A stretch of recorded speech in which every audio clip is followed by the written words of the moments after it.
A Contramano.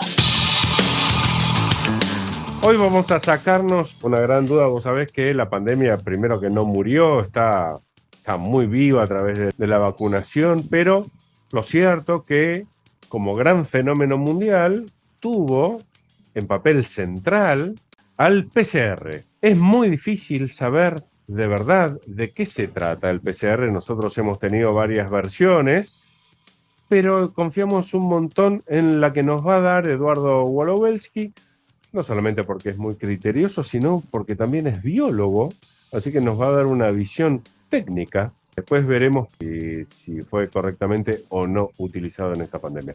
¿Cómo te va, Eduardo? Simón te saluda. ¿Qué tal? ¿Cómo están? Bueno, es una pregunta interesante y yo diría que tal vez no tendríamos que estar discutiendo este tema.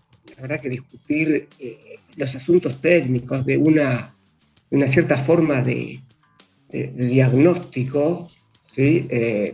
Tal vez no era pertinente, pero hubo tanta confusión sobre todo lo que se dice en los medios que de repente nos encontramos discutiendo una cuestión técnica que no debería ser pertinente de ser discutida. La técnica en algún lugar, la técnica no es cuestionable como técnica. ¿De qué se trata esta técnica que, quien la desarrolló recibió el premio Nobel por esta técnica, ¿sí? Que se llama reacción en cadena de la polimerasa, pero las siglas están puestas en inglés, por eso es PCR. ¿Y qué quiere decir esto, reacción en cadena de la polimerasa? Simplemente yo quiero buscar si tengo un cierto ADN. El ADN es una secuencia de muchos nucleótidos o letras, vamos a llamarlo así, que en realidad hay 4, pero la secuencia puede tener cientos de estas 4 repetidas en diferentes órdenes. Son como las palabras de un alfabeto. Es un alfabeto de 4 letras, ¿sí? Entonces, según el orden en el que encuentro esas palabras, tengo una cierta información. Entonces, yo quiero buscar una secuencia X, de la cual tengo muy poco. Es como tener una aguja en un pajar. ¿Qué puedo hacer yo para buscar una aguja en un pajar? Si me meto en el pajar a buscar la aguja, probablemente no encuentre nada, ¿sí? Ahora, una alternativa sería tener un mecanismo que haga muchas copias de esa aguja. Entonces me van a aparecer muchas agujas, ¿sí? Por lo cual voy a decir, había una. ¿Se entiende la idea? Sí. Viste que en un momento tantos ciclos, se decían ciclos, bueno, son ciclos de replicación, son ciclos de copia, ¿sí? Entonces, yo lo que termino por obtener es ese ADN, esa información, la multiplico tanto que la puedo detectar. Esta es la idea básica. Querido, el inventor ¿Qué fue quiere decir afinarla? Carl Mullis, ¿verdad? ¿O estoy equivocado? Kary Mullis, sí, Kary Mullis. El tema acá es que yo después la técnica la tengo que ajustar, afinar, etcétera, para que no me dé los famosos falsos positivos, falsos negativos. Ahora, ¿sirve para si detectar enfermedad el PCR? Sirve para detectar si tenés el ADN viral. Sí, sirve. ¿Y ¿sí? solamente tienen el ADN viral los que están enfermos? No. Sirve para detectar el ADN viral. Perdón que vaya puntualizando cosas, después vas a tener el tiempo del mundo para enseñarnos, como lo haces siempre. Sí. Quiero empezar por la parte más dura para que sea todo claro. Entonces, digamos que como herramienta para detectar enfermos ante la positividad, para mal detectar, utilizada. yo te diría, en realidad que lo interesante no es detectar enfermos, sino en las personas que tienen síntomas, a mí me permite dar el diagnóstico definitivo, con claridad y precisión. O sea, como tengo síntomas y a través del PCR sé que tiene el material genético viral. Sé que tiene el virus, claro. Entonces, nada, uno ambas cosas. Pero si no tiene síntomas. Si no tiene síntomas, puede ser un portador del virus, portador. Quiero usar esta palabra con cuidado porque no tiene nada que ver con el SIDA. ¿Sí? ¿No? Entonces, es una persona que está infectada con el virus, pero tiene síntomas. Podría contagiar, sí. Cuando uno está enfermo, sí o sí tiene síntomas. No, es al revés. Yo digo que uno está enfermo porque tiene síntomas. Por ¿Sí? eso, cuando Sí, el que está enfermo sí o sí tiene síntomas, lo que quiere decir que, volviendo a es- esta puntualización, si yo tengo el material genético viral pero no tengo síntomas es porque por alguna razón yo no estoy enfermo. bueno, no estás enfermo, pero sí puedes contagiar. ¿Está bien? Esto es así. Ahora, hay que, acá el gran problema que surge es la idea de cuál es la acción legítima, cuál es la acción ilegítima, qué puedo controlar y qué no puedo controlar. O sea, la técnica de PCR no merece mayores discusiones como técnica. De hecho, hoy está automatizada, ¿sí? Se hace en una serie de, de aparatitos, ¿sí? No, listo, no es que dependo totalmente de la destreza personal, etcétera, etcétera, etcétera. Esto es un punto. El otro punto es, ¿para qué yo aplico este diagnóstico? Yo no sé si recuerdan al principio, decía, hay que testear, testear, testear, testear, testear. ¿Para qué? Supuestamente decía, bueno, así aíslo y evito la propagación. Voy a usar una palabra, a mí siempre esa idea me resultó un poco desopilante. Nosotros tenemos, por ejemplo, cuando decimos hacer el test de SIDA, es porque el SIDA tiene un periodo de latencia enorme, una forma de transmisión distinta, etcétera, y tiene sentido. ¿Sí? Pero acá, eso de testear, testear, testear para aislar, no tiene sentido. Uno podía testear como lectura epidemiológica. Bueno, voy a hacer un muestreo a ver cómo tengo la situación epidemiológica. Es legítimo. Puedo testear para decidir el diagnóstico diferencial. Ahora, testear para aislar es falso, porque a fulano le dio negativo y a la hora se contagió. Listo, en unos días, bueno, va a contagiar y tendrá o no tendrá síntomas. Yo he conocido muchos casos, viste, que te testeaban para viajar, ¿no? Los testean, dan negativos, 3 días después están con COVID. O sea que ese testeo para viajar en el avión, etcétera, no es útil y no servía. Vos decías, el que tiene el material genético viral puede contagiar. Vos sé que manejás el lenguaje con una destreza notable. Voy a enfatizar y repreguntar para dejar clara una idea. Sabés que las posibilidades son un tanto inespecíficas, son casi infinitas. O sea, Sí, poder hacer sí. algo no significa que siquiera No, esto vas no a significa que hacerlo. ocurra. Por eso, De entonces lo que hecho, digo es, tenemos mucha variabilidad en el tema del contagio. el contagio de aquel que tiene el material viral, ¿es una realidad concreta o es una posibilidad vaga si no tiene síntomas? Yo no diría que es una posibilidad vaga, me parece excesivo, Excesivo el ni término, tampoco que bien. es una realidad concreta. En realidad el contagio es muy variable y todavía no sabemos bien por qué uno se contagia en cierto momento, no se contagió en otro, etcétera. No sabemos bien, no es una relación lineal, causa-efecto lineal, ¿sí? Es mucho más complejo. Ahora, de todas Yo tengo maneras, entendido sí, que podemos determinar. Mullis, Sí, que Mullis había sí. dicho que le estaban utilizando mal su herramienta para detectar Bueno, enfermos. espera.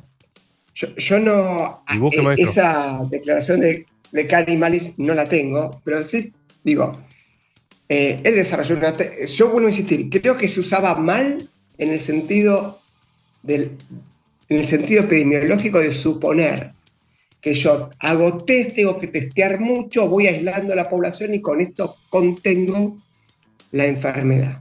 Ahora se nos está revelando con toda crudeza el error del COVID-0, ¿no? Ahora está empezando a revelarse con crudeza, incluso de informaciones que llegan de China, ¿sí?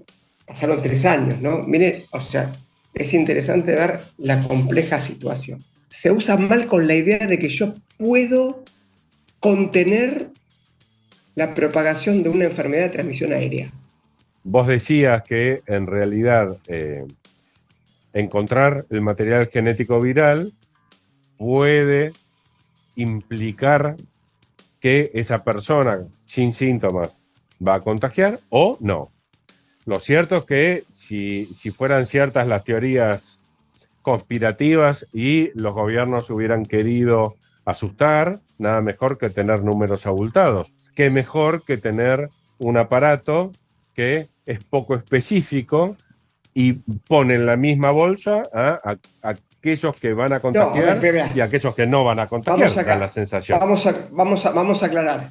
El aparato es específico. No es específico en la interpretación que le dieron las autoridades. Pero acá entramos en problemas de interpretación, no solo sobre el test, sobre muchas cosas.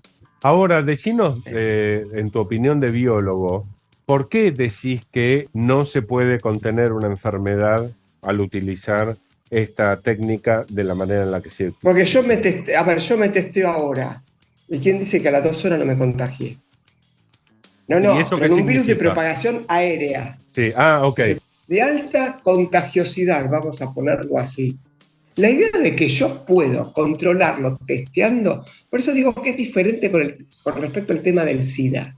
El SIDA es una enfermedad lenta, uno lleva la infección años, entonces uno hace el test allí porque el virus se transmite de cierta forma, por cierta forma de transmisión sexual, sangre, etcétera, etcétera, formas que se pueden reducir y contener con ciertos comportamientos, entonces tiene sentido, ¿está bien? O con ciertos tratamientos, entonces tiene sentido. Sí, porque no es lo mismo acostarse con alguien o meterse una aguja compartida. Que salir a la calle, ¿no? O claro, que salir a la calle y respirar. Y viajar en colectivo, claro. Y decime, querido Eduardo, ¿cómo hubiera sido una manera adecuada de utilizar esa técnica en tu criterio? No, yo no quiero decir cómo tendría que haber sido. A veces es bueno e interesante decir cómo debería ser, pero a priori puedo decir, yo soy biólogo, no soy médico, no soy epidemiólogo, hay que aclararlo. Perfecto. Por las dudas, pero a priori vos tenés el diagnóstico diferencial respecto de, la persona que tiene cierta sintomatología. Digo que con eso, con la sintomatología puedo estar casi seguro que tiene COVID, ¿sí? Pero con eso lo puedo certificar definitivamente. Listo, este es un primer punto. El otro punto es si fuiste contacto estrecho, etcétera, etcétera, podés decidir si te contagiaste o no te contagiaste. Otro mito o realidad, querido Eduardo. Decían que tenía un desvío, un margen de error del 82%. Se lo escuché a mucha gente eso. No sé qué dijo eso. Prefiero ir contra la idea o que clarifiques la idea y no ir contra nadie en particular, que no es lo. A ver, y se manejan conceptos de manera muy confusa, que ya ni sabemos lo que está diciendo. Realmente sí, el margen de error es del 80 y pico %, el test no sirve para nada. Ni la técnica no sirve para nada, lo digo honestamente. Yo repetí muchas veces esa frase, porque me la han dicho mucho y gente no de la calle, puntualmente, no raza, dicho con todo cariño y respeto, pero ahora que estoy pensando, tenés razón, es altamente probable que esa efectividad esté pensada, lo que no quiere decir que sea expresada de manera correcta, con quien está verdaderamente enfermo, pero básicamente es muy poco específico. O sea, si lo tenemos yo voy de nuevo. Si tenemos que ayudar tanto a la frase, porque la frase es muy mala, ¿no? A ver, la técnica es específica. Por supuesto, puede haber un falso positivo, un falso negativo, ¿sí? Listo. No hay técnica ni medición humana que no tenga un margen de error. Pero el margen de error tiene que ser lo suficientemente pequeño como para que la medida sea legítima. Si yo mido 1 metro y tengo un margen de error de 1 centímetro, está bastante bien para ciertas cosas. Para otras cosas no está bien, ¿sí? Entonces tengo que tener un margen de error, por ejemplo, de 1 milímetro, ¿sí? Pero siempre algún margen de error tengo, no existe la medida de Dios, digamos. Este es el primer punto.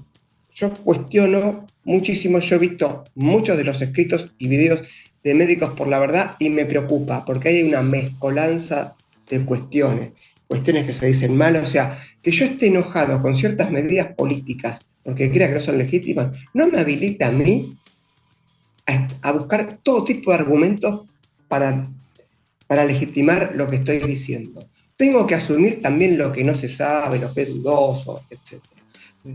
Yo insisto, para mí el diagnóstico de PCR es legítimo. La pregunta es cuándo lo debo usar. La idea de que lo debo usar masivamente, para mí, por los argumentos que di, no quiero decir para mí porque se me ocurre, sino por los argumentos que di, no solo no puede cumplir con su cometido, sino que termina siendo contraproducente. Porque además todo eso es muy costoso. No es que, a ver, cuando uno dice costoso, no es que yo agarro e imprimo billetes. No, es costoso y lo que significa que después me puedo quedar sin recursos a posteriori. En un país que tiene dificultades económicas importantes. No había que ser muy precavido en la forma en que uso los test disponibles. Esta es la pregunta. Absolutamente. Una pregunta posible. Por lo pronto se tendría que haber hecho para confirmar la enfermedad en el caso de que existieran los síntomas. Para tener un diagnóstico diferencial en casos significativos y valiosos, ¿sí? Y no masivamente. Yo creo que ahí está el punto. Bueno, querido Eduardo, te mandamos un abrazo y te agradecemos enormemente esta charla. Dale, listo. Hablamos. Nos vemos. Hasta la próxima, querido. A contramano.